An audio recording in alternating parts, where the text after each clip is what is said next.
Welcome to Lost in the Woods Fairy Tales. I'm your host, Autumn Woods, and I'm so excited you're here.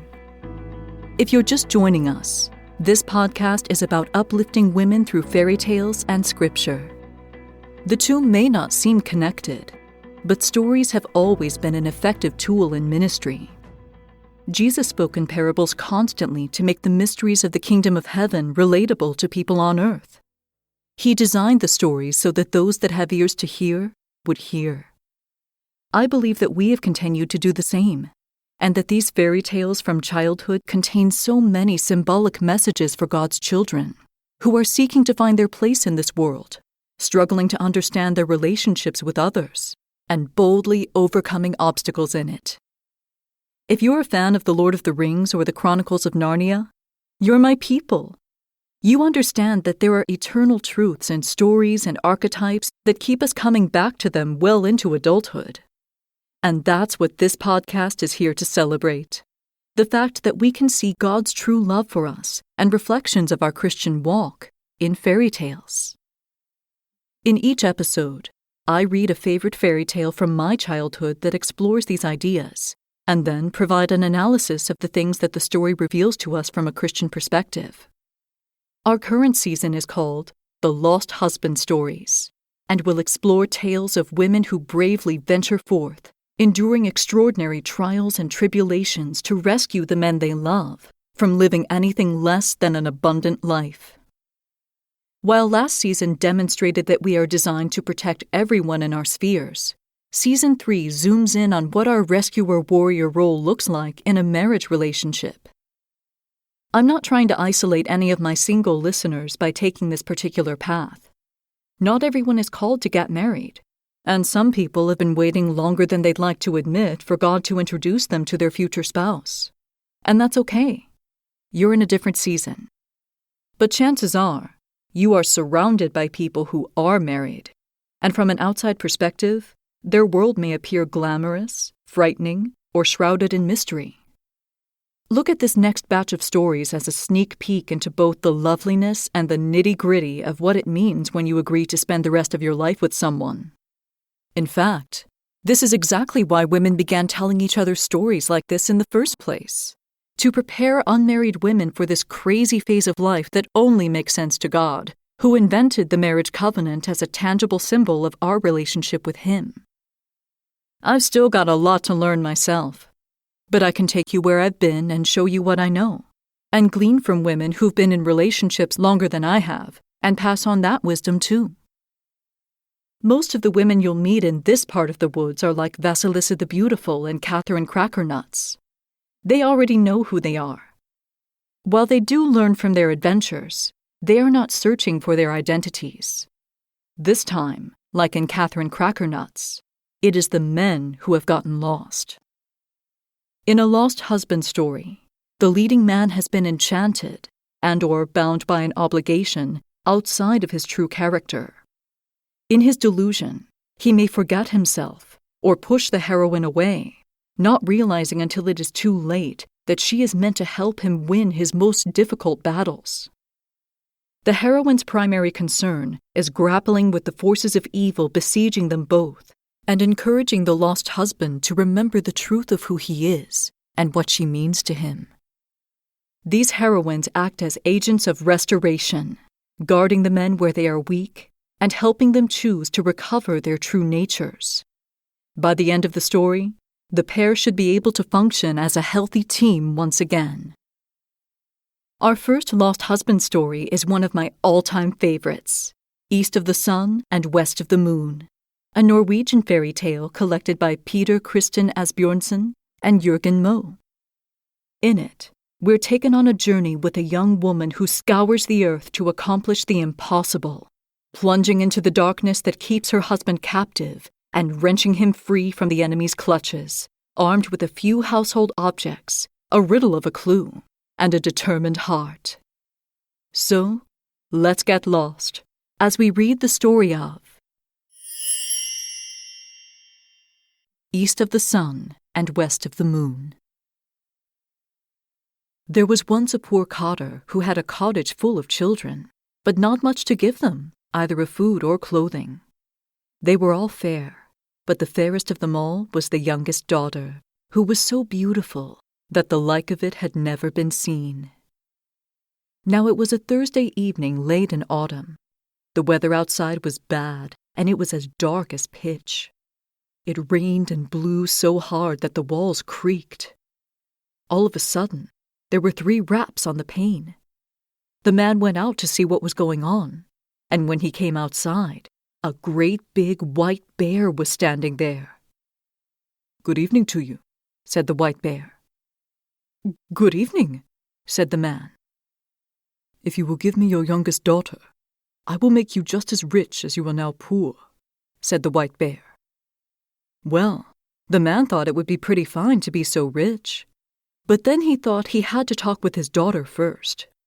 He went in and told her there was a big white bear outside who promised to make them very rich if only he could have her. She said no, and wasn't any too willing. And so the man went out again and came to such terms with the white bear that he was to come back the next Thursday evening to get his answer.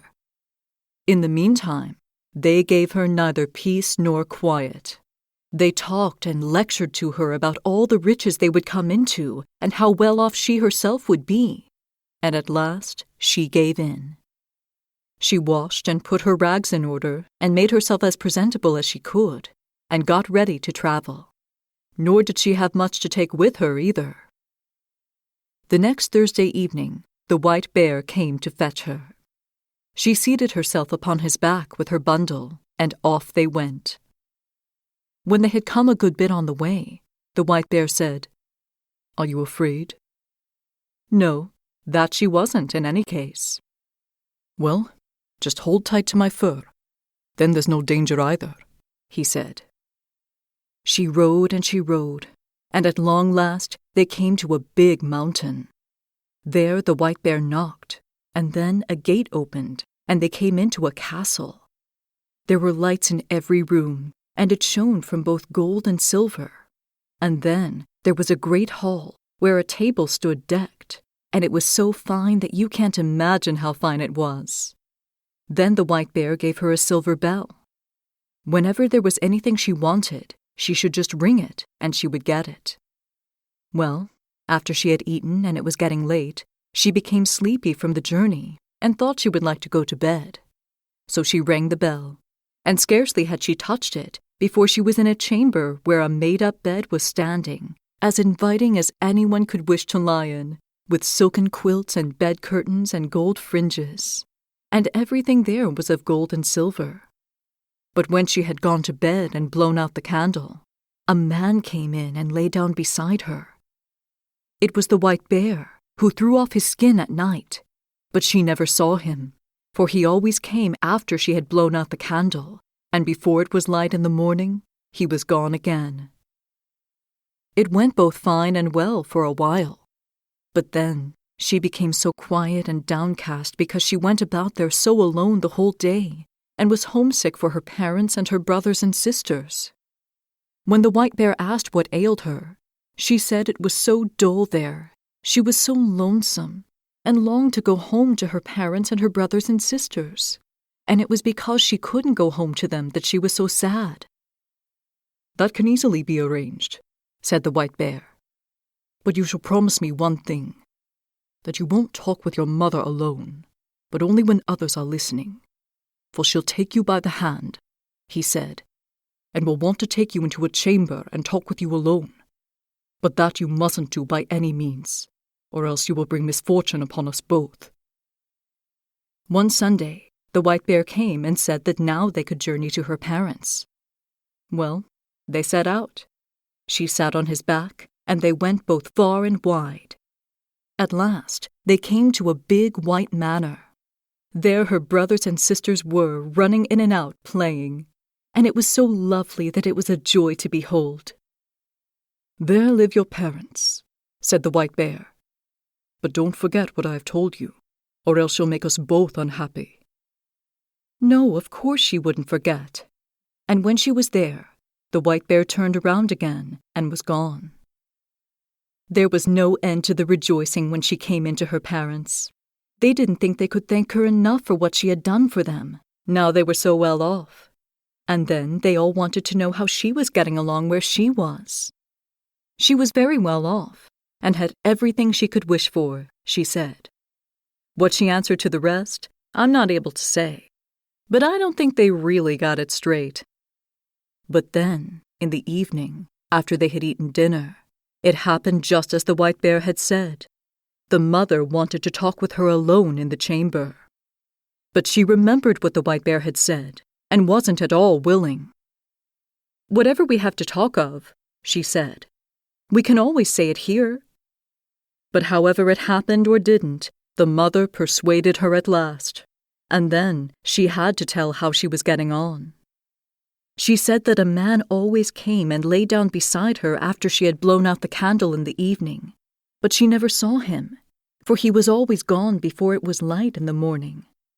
She was so unhappy about that, for she thought she would like to see him, and during the day it was so dull there because she went about alone. It may very well be a troll you're sleeping with, said the mother. But now I'll teach you a remedy so you can catch a glimpse of him. I'll give you a candle stub, which you can hide in your bodice. Then shine the light on him while he sleeps. But take good care not to drip tallow on him. Well, she took the candle and hid it in her bodice, and in the evening the White Bear came and fetched her. When they had come a bit on the way, the White Bear asked if it hadn't gone as he had said. Why, yes, that she couldn't deny. If you have followed your mother's advice, you have brought misfortune upon us both, and then it's over between us, he said. No, she hadn't done that at all. Now, when she had come home and gone to bed, it went the way it usually did. A man came in and lay down beside her, but later on in the night, when she heard that he was asleep, she got up and struck a light and lit the candle and shone it on him. And then she saw it was the handsomest prince anyone could wish to behold, and she fell so in love with him that she thought she would die if she didn't kiss him that very moment. She did it, too. But at the same moment, she dripped 3 hot drops of tallow onto his shirt, so that he woke up. "Oh, what have you done now?" he said. "Now you've brought misfortune upon us both. If only you had held out the year, I would have been freed. For I have a stepmother who has bewitched me so that I am a white bear by day and a man by night. But now it's over between us. Now I must leave you and go to her. She lives in a castle that lies east of the sun and west of the moon, and there's a princess there with a nose 3 ells long, and her I must have now." She cried and carried on, but there was nothing to be done about it. Go he must. Then she asked if she couldn't go with him.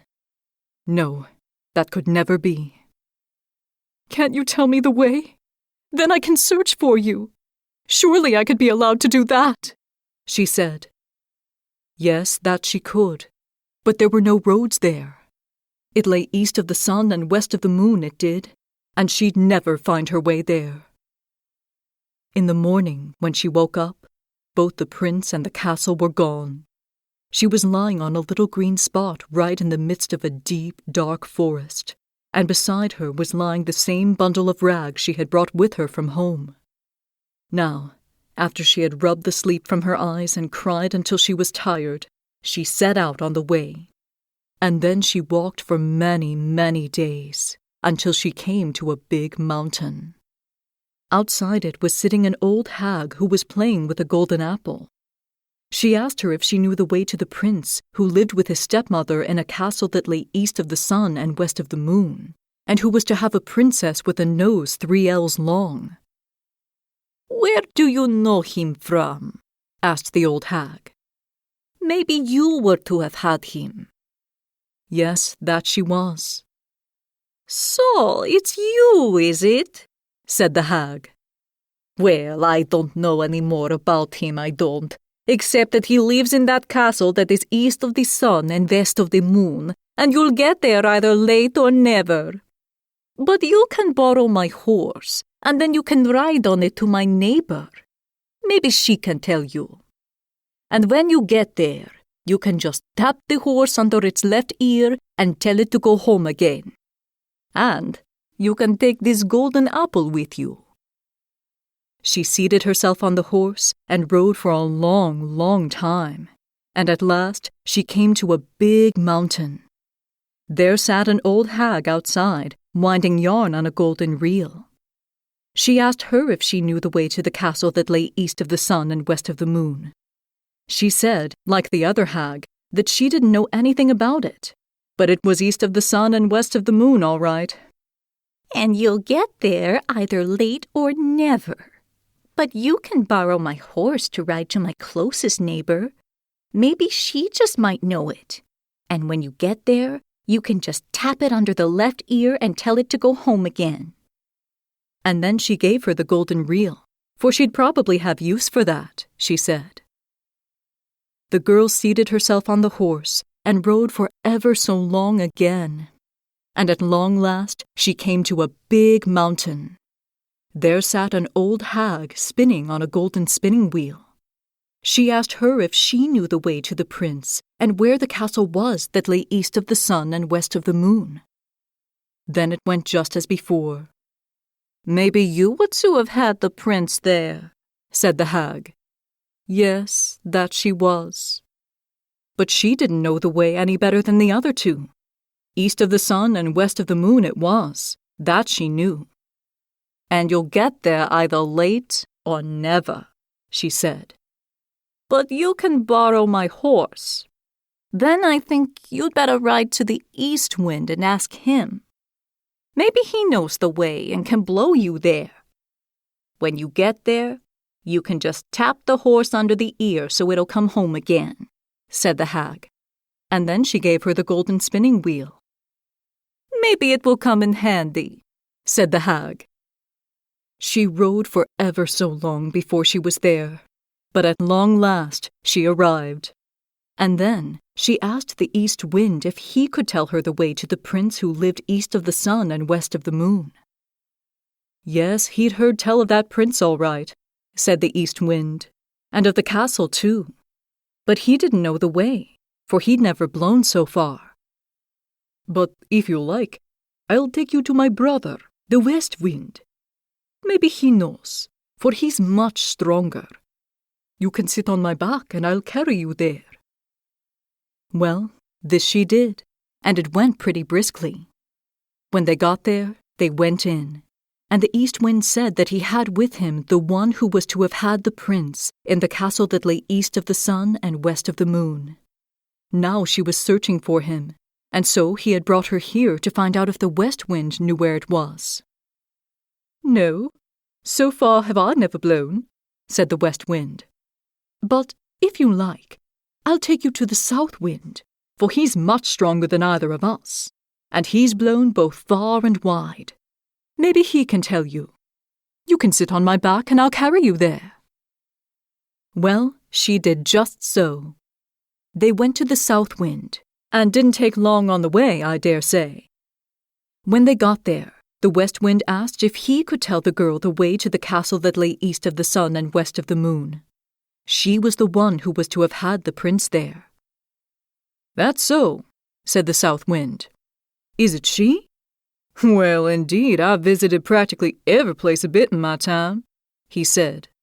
"But so far away I've never blown. But if you like, I'll take you to my brother, the north wind. He's the oldest and strongest of all of us. And if he doesn't know where it is, then you'll never in the world find out. You can sit on my back and I'll carry you there." Well, she sat on his back and he set out, and it didn't take long either. When they came to where the north wind lived, he was so wild and furious that cold gusts blew off of him from afar. "What do you want?"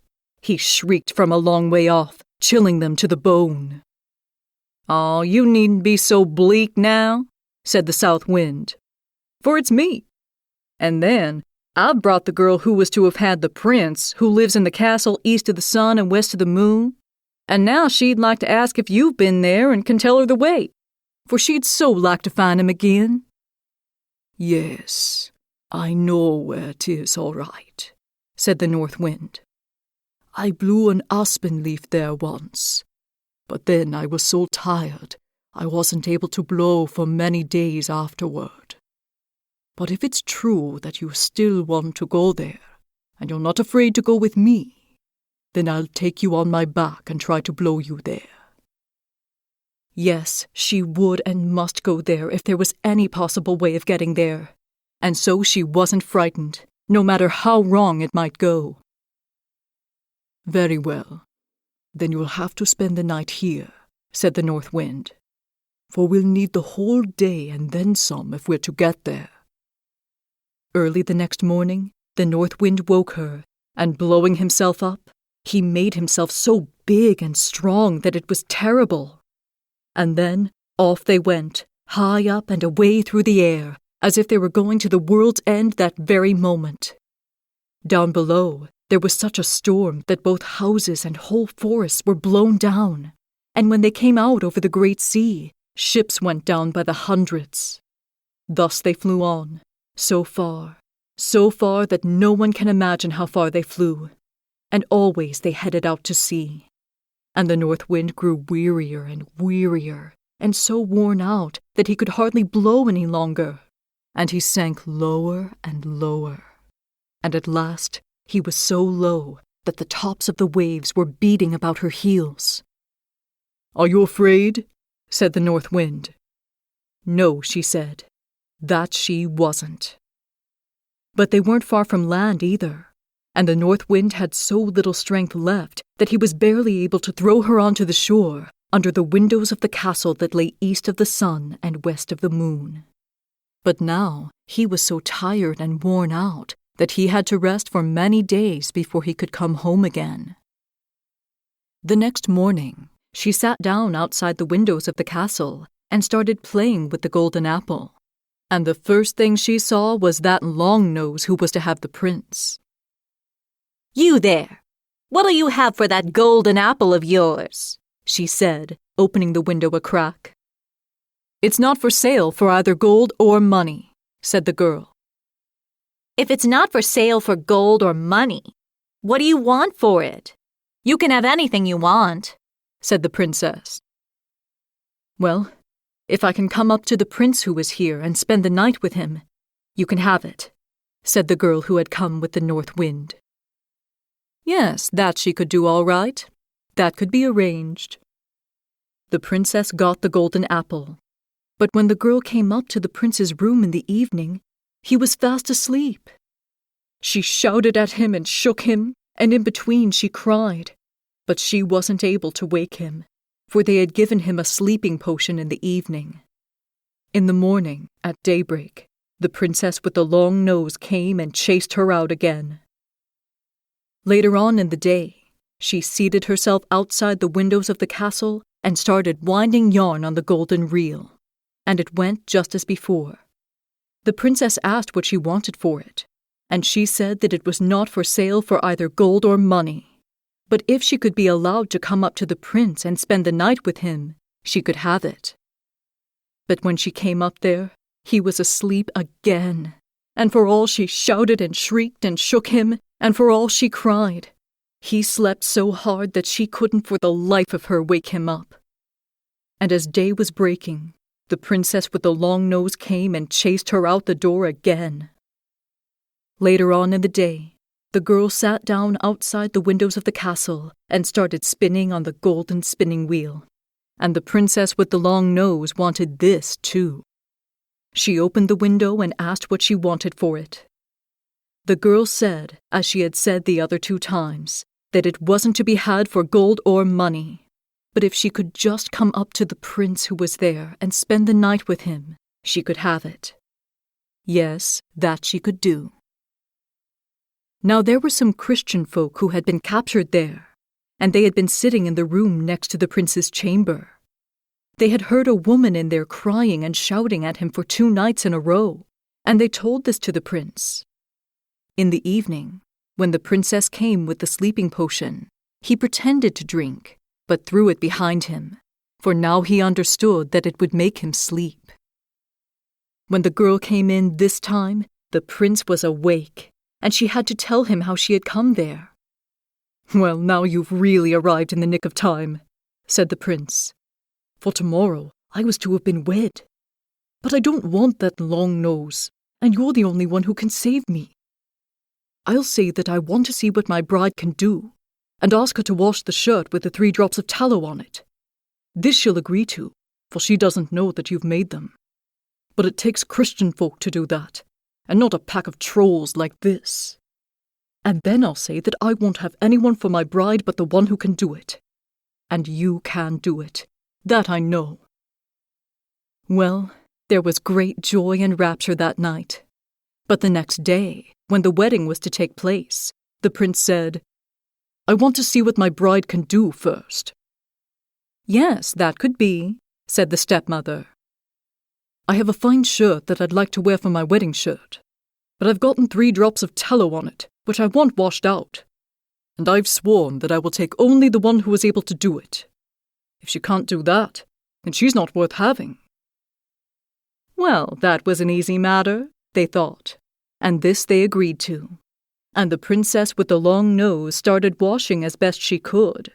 But the more she washed and rubbed, the bigger the spots grew. "Oh, you don't know how to wash," said the old troll hag, her mother. "Let me have it." But scarcely had she taken hold of the shirt before it became even uglier. And the more she washed and rubbed it, the bigger and blacker the spots grew. Then the other trolls were going to wash it, but the longer it went on, the dirtier and nastier it became, until at last the whole shirt looked as though it had been up the chimney. "Oh, you're no good, none of you," said the prince. "There's a tramp of a girl sitting outside the windows here. I'm sure she's much better at washing than any of you. You there, come in," he shouted. Well, in she came. "Can you wash this shirt clean?" he said. "Oh, I don't know," she said. "I'll have to try." And scarcely had she touched the shirt and dipped it in the water before it was as white as the newly fallen snow, and even whiter. "Well, you're the one I'll have," said the prince. Then the old troll hag became so angry that she burst, and the princess with the long nose and the other small trolls must have burst too, for I haven't heard any more about them since. The prince and his bride let out all the Christian folk who had been captured there, and then they took with them as much gold and silver as they could carry, and moved far, far away from the castle that lay east of the sun and west of the moon. The end. Happy endings all around. Evil is defeated, the prince is no longer addicted to sleeping pills, and he and the heroine are able to share their freedom with everyone who was once imprisoned in the troll's castle. Don't wander away from the campfire. We're about to shed some light on the incredible treasure hidden in this story. We begin, as we rarely do, with a loving father. Buried under a house full of children, he can't afford to give them much of anything but a roof over their heads and all the love in his heart. Unlike other fairy tale fathers, he does not disappear into a veil of ignorance or lose his sense of self due to hardship. Even when the white bear comes to bargain for the man's youngest daughter, the father is sensible enough to understand that he should consult her first and give her time to consider the matter, rather than forcing her to go out into the unknown in order to relieve himself of the burden of provision. In this instance, he understands what is best for her better than she does herself. But, like God, he wants to give his daughter time to see the truth and make the right decision of her own free will. Will he press her to leave behind what she knows and choose new life? Of course. Even God persistently woos us to do the same. But ultimately, the choice is up to her. Whether she realizes this or not, our heroine's father provides her with an excellent example of strength, humility, and determination. He does not give up on his family because it is difficult to provide for them. He does not forget who he is in the face of adversity. Exposure to all of these qualities prepares his youngest daughter to face the hardships on her quest later on. The heroine's resistance is also crucial to securing the final outcome. She does not back down easily and will not buckle under pressure right away. It is her obstinate refusal to give in the beginning that proves she will go the distance to set everything right in the end. Every trait that we have is crafted to glorify God and be used to accomplish the good works He prepared for us to do before we were even born. Ephesians 2:10. A stubborn person is not meant to be tamed and broken. If you can get one of us on your side, we will be your biggest advocate. We'll break down barriers to help you get where you're going. Look at Peter. Many believers laugh and shake their heads at him because once he latched onto an idea, he took it so far past the edge that he often dropped off the cliff. Jesus never tried to stomp that out of him, because he knew that once Peter was filled with the Holy Spirit and pointed in the right direction, his obdurate nature would catapult him forward in God's purpose for his life. The next time Peter shot past the edge, he'd land cleanly on the other side, holding the connecting end of a bridge for others to cross behind him and expand God's kingdom. Peter had a pioneer spirit. He dared to go where other followers never dreamed of treading. As the rock on which Jesus built his church, Matthew 16:18, Peter needed dogged determination and fierce loyalty in order to push past the enemy's opposition and encourage the body of Christ to thrive and grow. Without it, he couldn't resist the pressure put on him by the Sanhedrin to stop speaking in Jesus' name. He couldn't defy cultural convention and bring the gospel to the Gentiles. The thing that could have wrought Peter's destruction, God forged into a mighty weapon for his glory. Our heroine has this same kind of tenacity. She'd have to in order to persist in hunting the world for the prince with only a vague clue as to his actual location. But for now, like Peter once did, she is using her gift to feed her pride while her family starves. She needs to have her obstinance pointed in the right direction, which, at the moment, is out the door into the great unknown on the back of the mysterious white bear. The white bear is not our Christ figure, but as the protagonist's future husband, he's a fair enough stand-in. Like Jesus, he is the gateway to a more abundant life for the young woman. Her sacrificial decision to give herself to him will mean blessings for her and her family. Why am I adamant that the white bear is not a true Christ figure? While he has similar symbolic qualities, the bear prince is constantly submitting to the authority of darkness, while Jesus submits only to the will of God. 1 Corinthians 15:28. The prince is enchanted by an evil troll. He obeys the rules and laws of her spell. He also bows to fear and pride, because he does not share the truth of his circumstances with his bride. Rather, he keeps her at arm's length, avoiding her in his animal shape by day, and coldly turning away from her in his true, vulnerable form at night. Unlike in certain versions of Beauty and the Beast, we are never told that the prince is explicitly forbidden to reveal that he is bewitched, or the conditions of his bondage. By that logic, it becomes clear that he does not trust our heroine with his vulnerability for fear that she will abandon him or exploit his weakness. However, something inside of him knows that she has the power to end his curse, because he is still drawn to her side every night when he is loosed from his fur mantle. When a lost husband is transformed into an animal, it means that he is retreating into his wildness, mystery, and baser instincts, often as an unconscious defense mechanism against a perceived threat. In this story, we aren't told the exact circumstances that bring about his transformation, but from what we know as former lost women, we can guess how it all began. In all likelihood, the prince angered his troll stepmother by refusing to bend to her will and marry her daughter. Perhaps the prince lashed out like a mama bear whose cubs have been threatened, fiercely protecting his people and his inner self from being trampled on by the troll queen's ruthless pursuit of power. But her manipulative tactics cut him deeply in his manhood and identity, catching him off guard as the troll hag curses him in retaliation. He accepts her curse because in his blind fury, he is no more civilized than a ferocious bear. Better to be a snarling animal than a sniveling man.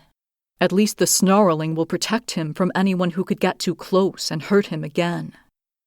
But the wild animal is only a fraction of who he is, and the wounded man whom the bear guards is desperate for healing and freedom. The message of the curse is that the prince is impossible to love. No one will put up with him long enough to save him.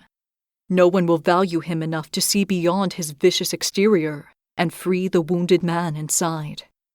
His intractable, wild nature is the cause of his grief.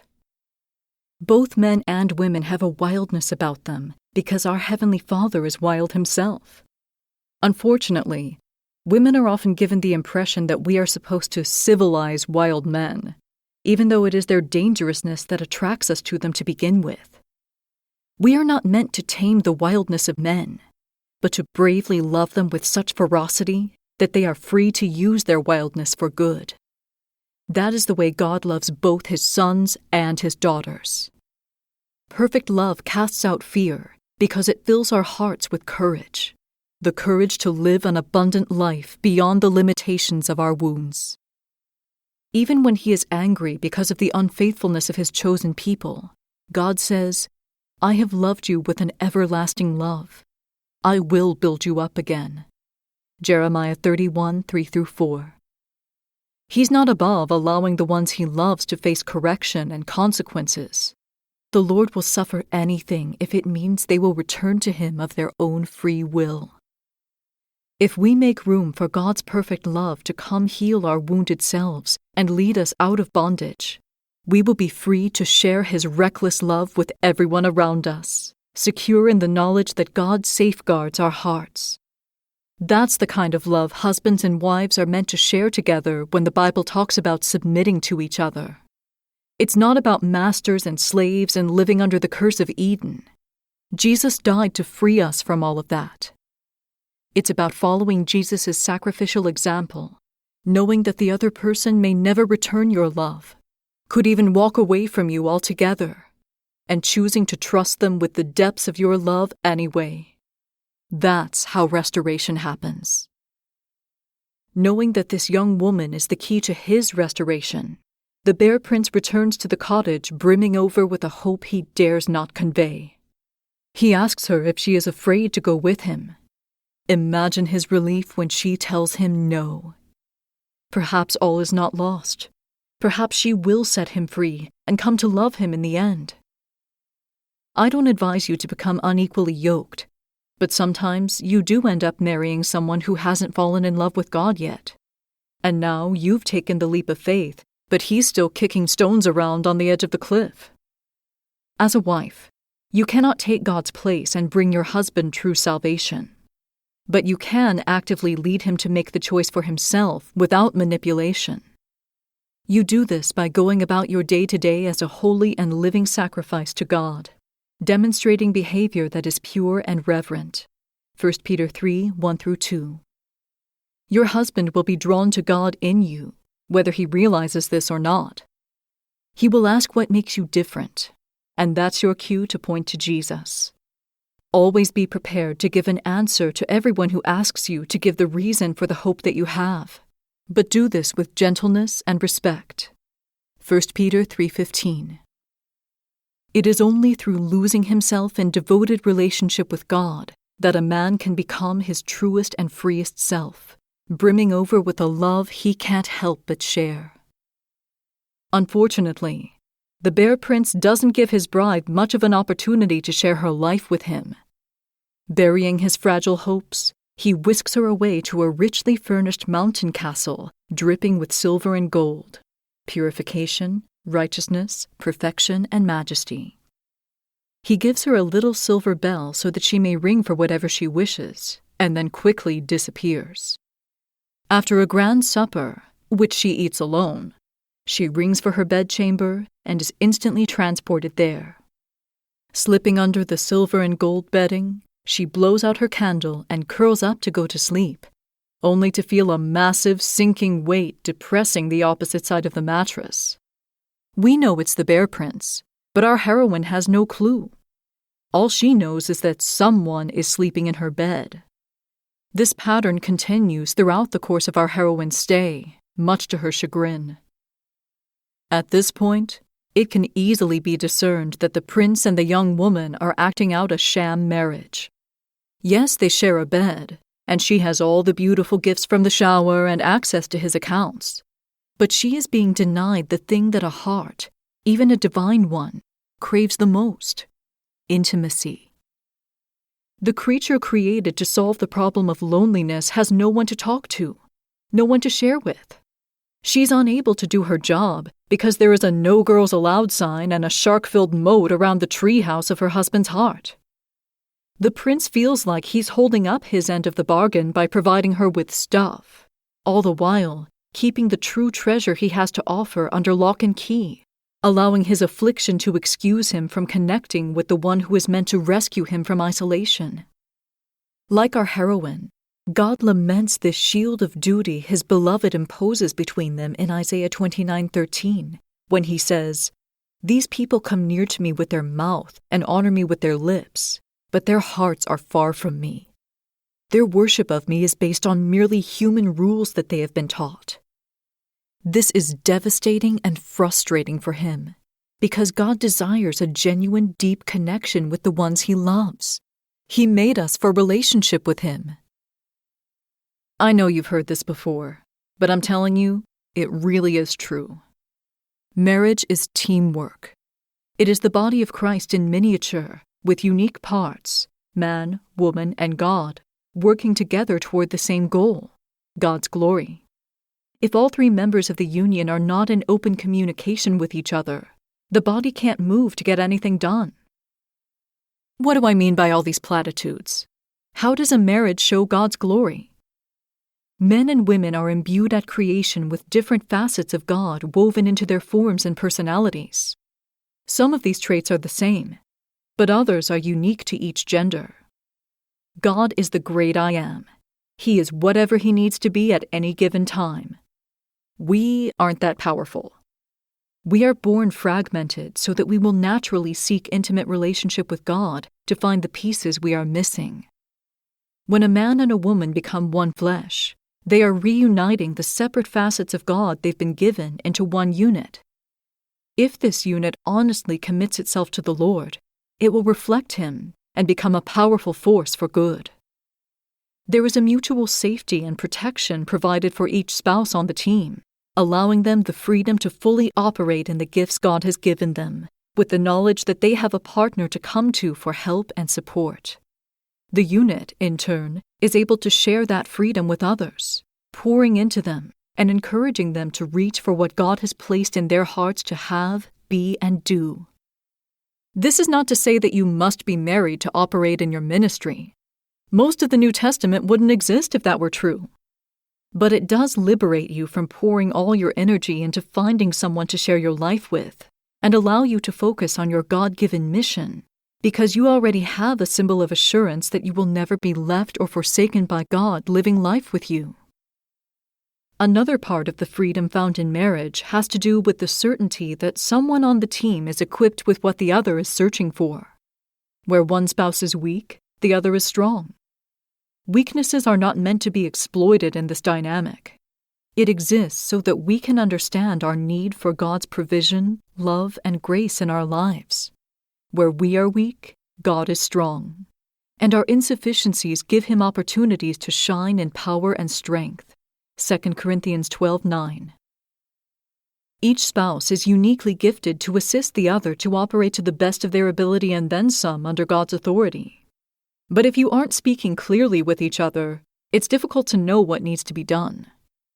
You don't know that your husband needs you to rush him to the hospital before his appendix ruptures if he doesn't admit to you that he's in excruciating agony. He won't know that your relationship is about to implode if you pretend everything is okay and consult your girlfriends about your marriage more than the person you're actually married to. By not letting your spouse into your vulnerable places, you deny them the opportunity to do the good works God gifted them to do, and you both get hurt in the process. This even happens in our relationships with God. I'm very guilty of breaking the lines of communication with him in one particular area. I don't know how to let him love me for myself, outside of what I can accomplish. It sounds silly, right? Because I can't do anything without him, and the good opportunities in my life come from Him anyway. But it's easy for me to forget that God is not just a boss and commander, but a lover. Like the prince, I get so caught up in what I can do for Him that when He just wants me to love and be loved, I swat away His efforts. Yeah, that's nice. But love is weakness and distraction, and I've got stuff to do for you. Go ahead and beat me with John 3:16 and 1 Corinthians 13. You won't be the first. When my husband and I were dating, I internalized the idea that if people saw me in love, they would think I am weak, silly, and incapable of facing reality or being effective at my work. Therefore, in order to be respected and admired, I needed to kill love and bury it under my work and accomplishments. If I could prove that I am talented and capable and the hardest working person in the room, no one will think I'm weak or underestimate me or deny me anything that's rightfully mine. You can imagine what a picnic this has been for my husband. Every day for years, I've salted my food with this idea and stirred it in my bedtime tea. It informs a lot of how I operate, and I'm going through an incredibly uncomfortable heart detox even now so that I can share this next season with you with some semblance of authority. This caustic line of thinking has bled into all my relationships, and God has been gently but severely dealing with me about how it affects my intimacy with Him. It's been painful and heartbreaking for Him when I've chosen to shut out His favorite ways to bond and communicate with me because I'm afraid of making no impact and being dismissed as a nobody. I've kept parts of myself away because I was unable to accept that even the one who made me could love me for myself alone and not for what I can do. We're working on that together now, me and my Eitzer. Similarly, our frustrated heroine is becoming sadder and lonelier by the day because she is unable to foster a relationship with her husband. She can't be an effective Eitzer Kenegdo when the only other person in the house won't spend any time with her except to sleep. It is interesting that she never tries to speak to the prince when he shows up at night, but he hasn't shown any signs of initiating pillow talk either. That's why it's so shocking to me when he talks about it being over between them if she follows her mother's instructions. This isn't Cupid and Psyche. What's over between them? Deafening silence filled with expensive food and gifts for one? She's lived her whole life without all that until he came along. But I'm getting ahead of myself.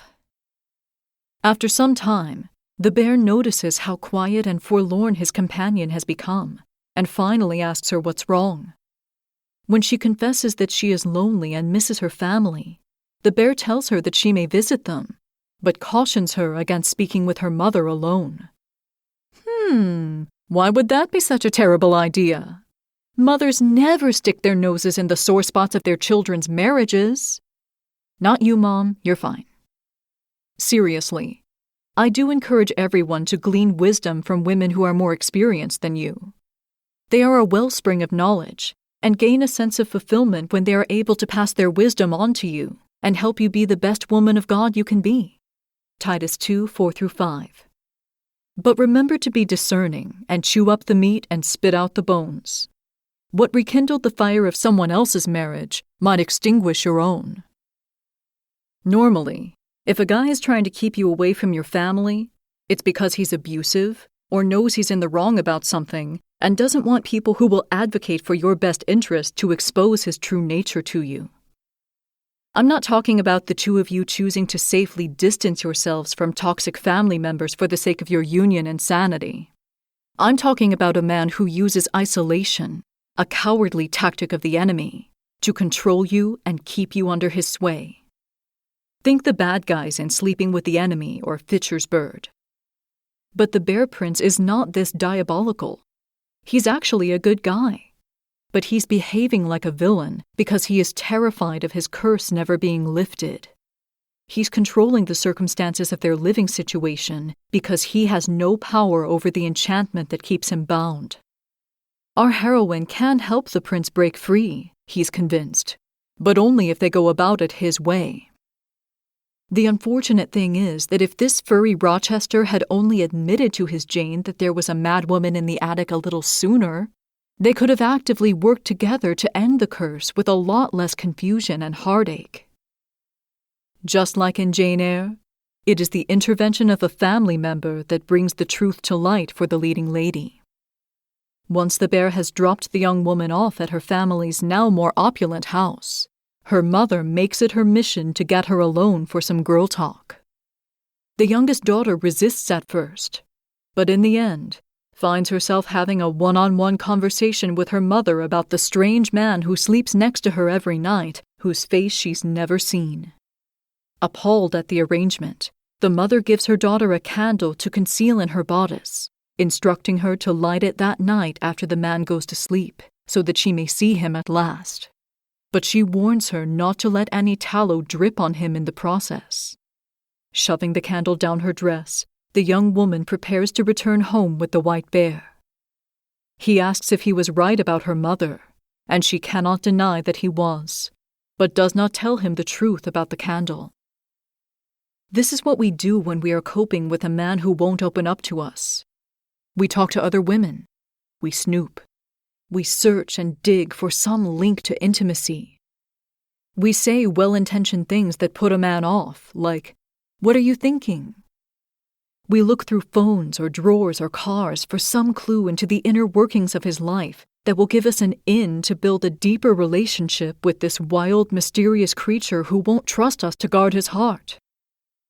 When we aren't given the chance to do what we are made to do, we get insecure. And when we're insecure, we act out of character. We become the invading enemy we are meant to guard our husbands from. I'm not saying don't do your research or confront someone who is out of line, but in your campaign to smash the barrier blocking your intimacy, make sure the wall around your marriage remains intact. With that being said, sometimes a relationship has to be brought to the brink of total annihilation to be healed, like a body throwing itself into a fever to eradicate a disease, because there is so much rot and wrong inside it that only a catastrophic event can give any hope of a full recovery. We see this pattern throughout the Old Testament in the tumultuous relationship between God and Israel. In our story, this moment comes when the prince discovers that his bride has exposed his secret. Under cover of darkness, the young woman slips out of bed, lights her candle, and illuminates the form of the stranger beside her. Free from his bearskin, the handsome prince in his most vulnerable state captures our heroine's heart completely. The longer she looks at him, the deeper she falls in love, until looking is no longer enough. She wants to be close to him. Forgetting the candle in her hand, she bends down to kiss him, accidentally dripping 3 hot drops of tallow onto his shirt. Instantly, the prince awakens and flies out of bed in fury and despair. Only now, when it is too late, does he confess to her the terms of his enchantment. Only now does he tell her that she could have set him free in a year if she had not forced the truth to come to light. Now he must leave her and marry the hideous daughter of his troll-hag stepmother, who cursed him, and dwell in their castle which lies east of the sun and west of the moon. If it had been me, I would have been yelling, "Why didn't you tell me?" And also, why is he still giving in to the terms of the curse instead of fighting it? We see later from the interactions of the heroine with the trolls that they are not to be trusted. Who's to say that the hag would have kept her word and released the prince from his curse, even if they had played by her rules? And that begs another question. Under that supposition, the young woman would have spent a whole year with a man who does not trust her or make any effort to connect with her beyond providing her with food, shelter, and the vague sense that she has a roommate. And suddenly, at the end of that year, he would transform and expect her to fall madly in love with him and become his bride as a thank you for setting him free. Huh? What woman in her right mind would agree to that arrangement? It does sound a little like the old Jewish custom of engagement. You were basically handfast for a year and used the titles of husband and wife, but stayed away from each other while the man built an add-on to his father's house for you to come live in after your wedding, which occurred when the groom's father gave him the go-ahead to collect his bride.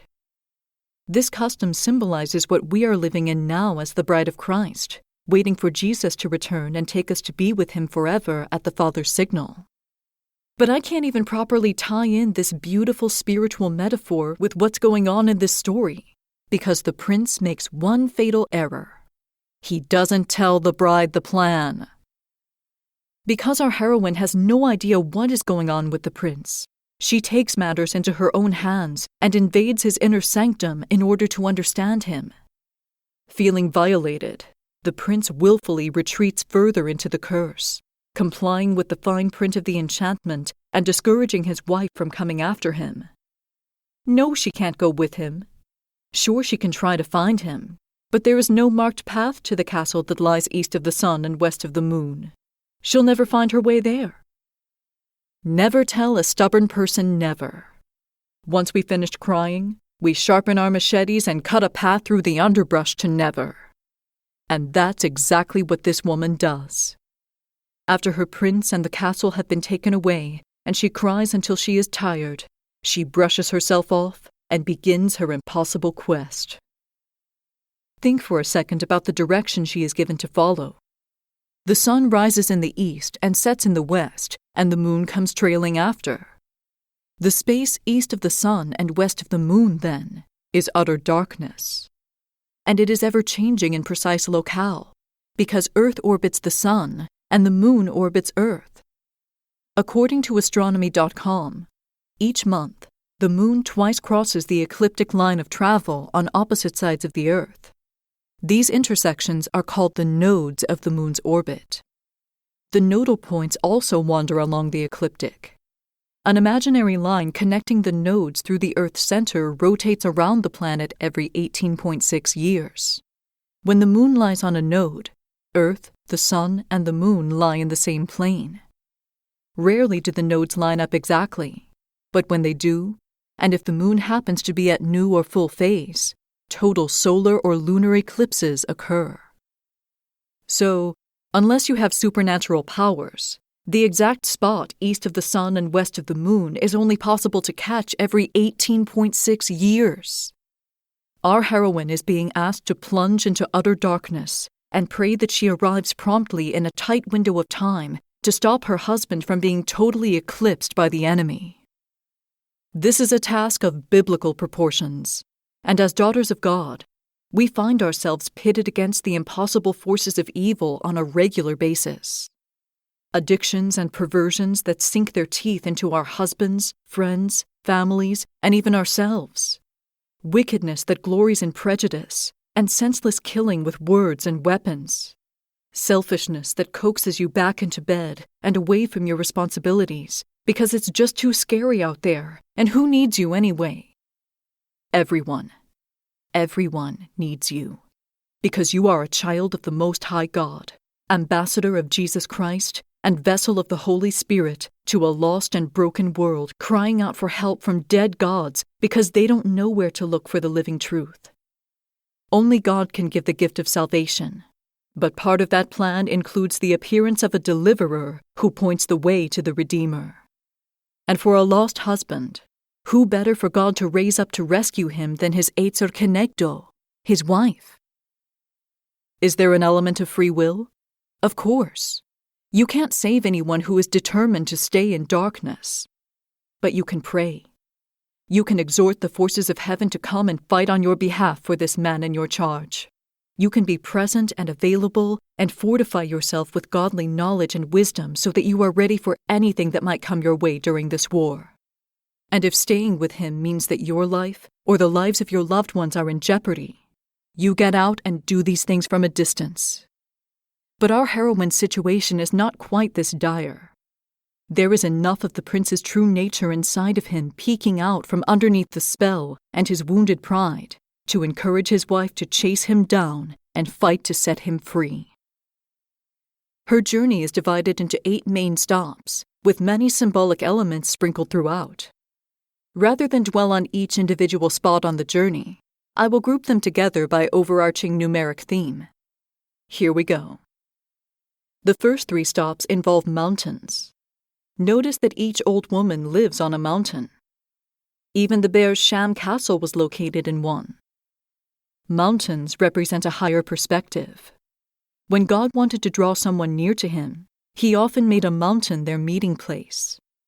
Moses was conscripted, Elijah was redirected, and Jesus was transfigured on a mountain. They are holy places where heaven meets earth, and the person who makes the trip acquires knowledge and revelation. Our heroine visits 3 old wise women for advice, hoping that they have a better perspective on her situation than she does. Each crone is found playing with golden objects, which will be discussed later in detail. 3 represents completion and confirmation. The young woman visits with 3 of her female elders for complete counsel before taking the next step on her quest. Even though these women are unable to tell her how to find the prince, they share what they do have and know. They agree that her quest is difficult. They confirm that she is the true bride. They admit that they can only take her so far, and then give her their golden objects and transportation to the next stop on the way. In your own life, there will be difficult things you have to do that no one around you has ever done before. And even if they haven't done them the same way you will. There will be well-meaning people with more experience than you who can only take you as far as they have been themselves. But that doesn't mean they have nothing to offer you. Like Catherine Crackernuts and the heroine of our story, grab whatever gifts of perfect wisdom these guides offer you and store them for later. You never know when they'll come in handy. We see this dynamic in the relationships between Eli and Samuel in 1 Samuel, Elijah and Elisha in 2 Kings, and between Naomi and Ruth in the book of Ruth. In each of these mentor-mentee relationships, internal struggles prevent the older generation from moving forward on the path originally set for them. Their mantles are gradually transferred to their young protégés, who glean wisdom from both the successes and shortcomings of their seasoned counterparts, and go further and accomplish more than the people who teach them. The third old woman is a bit more informed than the other 2, and directs the young traveler to seek help from the east wind. Now she comes to a quartet of similar encounters with each cardinal current. 4 represents government and authority. The sun, moon, and stars were created on the 4th day. The 4 winds assist the woman on her journey by transporting her to the 4 corners of the earth so that she may search for her husband. Her claim to him has been recognized by mortals, and now by the good immortal governors of each section of the world. Her case is moving into a higher court. In all, she is granted support to continue her mission 7 times, signifying completion and perfection. Her 7th visit is to the north wind, who is more powerful and terrible than his brothers. Despite this, our heroine chooses to travel with him to the castle because he is the only being who knows the way there. Biblically speaking, God's dwelling is said to be in the north, Job 37:22, Ezekiel 1:4. North, therefore, represents the terminus of human power, the point where our strength fails and God's complete dominion begins. Our heroine has gone as far as she can on the earthly plane, and now needs a divine boost to reach her 8th destination, the infamous castle itself. If 7 means perfection, 8 means going the distance. It is the number of days that must pass before a male child can be named and circumcised under the Old Covenant, setting him apart as one of the Lord's people. Under the New Covenant made possible by Jesus' sacrifice, it is our hearts that become circumcised, consecrating us to God as His children. The young woman in our story consecrates herself entirely to this daunting rescue mission, and to upholding the marriage covenant between herself and the prince. Like her father before her, she does not forget who she is or abandon her post because it is too difficult. Instead, she selflessly devotes all of her time and energy to finding the prince and setting him free from the enemy's hold on his life. Bravely, she climbs on the back of the terrible north wind. Because of the magnitude of his power, forests, houses, and ships by the hundreds are devastated in the wake of their journey. As the gale grows weary, the young woman even finds herself sinking closer and closer to the raging waters below. When we are on a mission like this, it can feel like we are destroying everything around us because we are so focused on reaching our goal. There will be hardships and trials set up to guilt us into turning back and giving up. But we have to stay the course. Fighting for your marriage and your relationship with God means that you are going to have to say no. A lot. No to calls and texts and emails that interrupt the quality time you've set aside for them. No to people-pleasing assignments that get in the way of what God has planned for you to do. No to affairs and empty gods to fill the voids in your heart. No to hiding your needs and desires behind the religious fog of martyrdom. No to anyone who tries to control these crucial relationships from the outside. And no to the enemy when he whispers poisonous nothings in your ear about the one who made you and the one who promised himself to you. If the young woman had forced the north wind to stop and let her off so that she could attend to the mess that she inadvertently made, she would never reach her husband in time to save him. If she looked down into the monstrous waves too long, she'd be swept away into the depths of darkness, despair, and death. Just when it seems that she will be thrown into the sea, the north wind reaches land and hurls his passenger onto the shore, where she tumbles under the windows of the castle that lies east of the sun and west of the moon. As soon as day dawns, the young woman strategically places herself before the windows and plays with the golden apple in imitation of the old woman who initially gives it to her, hoping to attract notice. Sure enough, the wicked troll princess sticks her long nose out the window and demands to trade for the golden apple. Like Catherine Crackernuts, our heroine intends to exchange the items in her collection for the means of rescuing her bewitched groom. Gold again represents perfection and majesty. Through her trials, the young woman has been purified and proven true. She has been cleaned and pruned so that she can produce much fruit. John 15:1-2. Because our heroine has endured hardship and cultivated the courage and tenacity it takes to get back up every time she gets knocked down, she has the basic training to hold her own as a wife and ruler who fights for truth, love, justice, and freedom. The troll princess has undergone no such correction and testing. By virtue of her mother's cruel magic and her own skill at manipulation, this false bride leads an easy life and is unprepared for the hardships of marriage and queenship, but insists on having the benefits of these positions without the wisdom to operate correctly in them. This is partly why she cannot truly accept the golden apple in a fair exchange for the prince. She has stolen him. Her claim to him is false and shaky at best. Beings in every corner of the world acknowledge our heroine as the prince's bride. It is only in the enemy's camp that the lie of the troll's claim is upheld.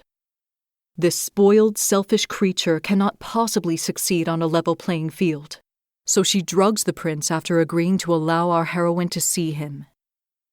That night, when the young woman comes to the prince's chamber, he is dead asleep. She shouts and shakes him and cries hot tears of violent despair, but nothing rouses him. This is worse than when they shared a home together. He's just as absent and unresponsive now as he was then, but it is even more terrible because he is right here in front of her. She's given up everything for him, survived on nothing but hope and love to make it here, only to be cheated of her chance to save him and chased out of his room by the false bride. Deliverance is not easy. It doesn't matter how much work you do or how hard you pray, if the person you're fighting for rejects your efforts. There is a glimmer of hope, though. Like the madman of the Gadarenes who worshipped Jesus in spite of the demons possessing him, there is enough of our heroine's husband left to resist the trolls and join her in the fight. He has been overcome by the oppression of the enemy, but he does not surrender yet. When he is awake, he retains his own free will. As much as he can within the confines of his prison, anyway. We get confirmation of this after the second time his wife visits his room. After being forcefully ejected from her husband's chamber, the intrepid traveler pushes past her pain and puts the next part of her plan into action. Once again, she begins flashing a shiny object under the palace windows, the golden reel. You may remember from Thousand Furs that in sewing, a reel is referred to as a bobbin, a little piece used to wind up thread to be pulled out or stored for later. The golden reel, then, represents the trust between the prince and his bride. She has preserved the thread of their bond and hopes that he will do the same. In fishing terms, she has cast her reel and caught a prince and intends to draw him in. The long-nosed troll princess has no such bond with the prince. While he hopes for rescue from his wife, he rejects the advances of the false bride. She cannot entice him to stay. Instead, she compels obedience from him through manipulation, trickery, and deceit. Once again, she cannot accept a fair trade and continues to drug the prince while pretending to play fair with his bride. Our heroine once again finds herself screaming at a snoring brick wall that night and dejectedly departs in the morning with the troll princess at her heels. There is one last trade that she can make for a chance to save her love: the golden spinning wheel. The function of a spinning wheel is to bind fibers together in order to form thread. In saving this item for last, the young woman acknowledges that in her quest for secret knowledge of the prince, she broke his trust, but she has not given up on him. She wishes to mend their bond, but she cannot do it without him. She offers up the spinning wheel in exchange for one more night with the prince, hoping he will return to himself and reunite with his true bride. Unbeknownst to her, the trolls are holding more than one person in bondage. A group of Christians are being held prisoner in the castle, and they share a cell wall with the prince. On the third day, the day of the spinning wheel exchange, they knock on the adjoining wall and inform the prince that they've heard a woman in his room crying and shouting at him for 2 nights in a row. At last, it dawns on the prince that the trolls have been drugging him with a sleeping potion at night, preventing him from accepting his wife's attempts to rescue him. Armed with this revelatory knowledge, the prince determines not to drink the potion tonight. If his wife is tenacious enough to accomplish the impossible to set him free, who is he to wallow in his bondage and succumb to weakness? Sometimes, all it takes to change your heart is the realization of what someone has given up for you in the name of love.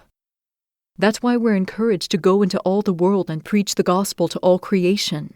Mark 16:15. If people don't know the truth about the heavenly war waged over our spirits and the covert rescue mission God completed because of his great love for us, he remains a distant figure of legalistic imagination. And distance is the last thing that our heroic Savior wants between himself and his bride. The recovery of lost people takes all believers seizing the opportunities we are given to set people free. Even if we are dealing with struggles ourselves, like the Christians imprisoned in the castle, God can still use us to speak the truth and set people free. We are told over and over again in the Gospels that praying in agreement with other believers is one of the most powerful things we can do. James 5:16 says, "Confess your sins to each other and pray for each other so that you may be healed." The prayer of a righteous person is powerful and effective. By admitting out loud that we have issues in our lives that need to be resolved, we take the secretive power of those strongholds away. Multiple believers standing together against an evil will draw God's attention and inspire him to move on behalf of his children. Because the captive believers were faithful enough to be in agreement with the woman's cries and tell the prince the truth, they are in turn set free at the end of the story. Wisely avoiding the sleeping potion, the prince remains awake and alert when his true bride enters his chamber that night. Joyfully, he tells her that she has arrived in the nick of time, because the next day he would be made to marry the troll princess. If she had not come for him, he would have lost all hope and given in, joining himself to darkness forever. But her bravery gives him the courage to fight back and reclaim his freedom. They concoct a plan by which all the evil creatures will be forced to recognize her claim to him and release him from their power. This really sounds like the crucifixion, doesn't it? Well, it should, because we're talking about washing the stains of transgression out of a garment until it is white as snow. And if we're the garment, only the purity of Jesus' blood can do that for us. Our heroine, being a believer, is representative of Christ in this scenario. Banish all thoughts about the virtue of domesticity saving the day. That doesn't hold up in this court. This isn't about washing laundry. It's about removing iniquity and beginning a new life, which can only be done through rejecting sin and surrendering your heart to God. If you're happily swimming in the filth of iniquity, how can you possibly attempt to remove it? That's why the prince says, it takes Christian folk to do that, and not a pack of trolls like this. We come to Jesus because he is the only one who can make us truly free. The prince clings to the true bride because only her purity can deliver him. In the morning, the prince declares that he wants to see what his bride can do before he accepts her. He challenges the false bride to wash the 3 drops of tallow from his shirt so that he may wear it to the wedding, informing the entire court that he will only marry the woman who can purify the shirt. Arrogantly, the troll hag agrees, and her hateful daughter brings the shirt to the basin and begins scrubbing. But the more she scrubs, the bigger and blacker the spots become. Snatching the shirt from her daughter, the troll hag insists that she can do better herself, and proceeds to turn the rest of the shirt the color of soot. One by one, the troll women grab the shirt and rub it raw, blackening it further with every touch of their hands until it is filthier than ever. Feigning frustration, the prince draws their attention to his true bride, whom he pretends not to know, and asserts that she will do a better job of washing the shirt than any of the trolls. Playing along, our heroine humbly takes the shirt in her hands. At her touch, the black begins to fade away. Once she dips the shirt in water, it rises up even whiter than newly fallen snow.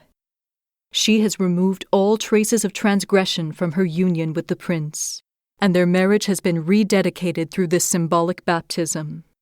Her claim to her husband is undeniable. Enraged at their loss, the trolls swell until they burst. At last, the prince is free. The lost husband has found himself. Eagerly, he and his bride share that freedom, releasing all the captive Christians from the dungeon. Like the Israelites exiting Egypt, they plunder the castle of all its silver and gold and begin life anew, far away from the castle that lies east of the sun and west of the moon.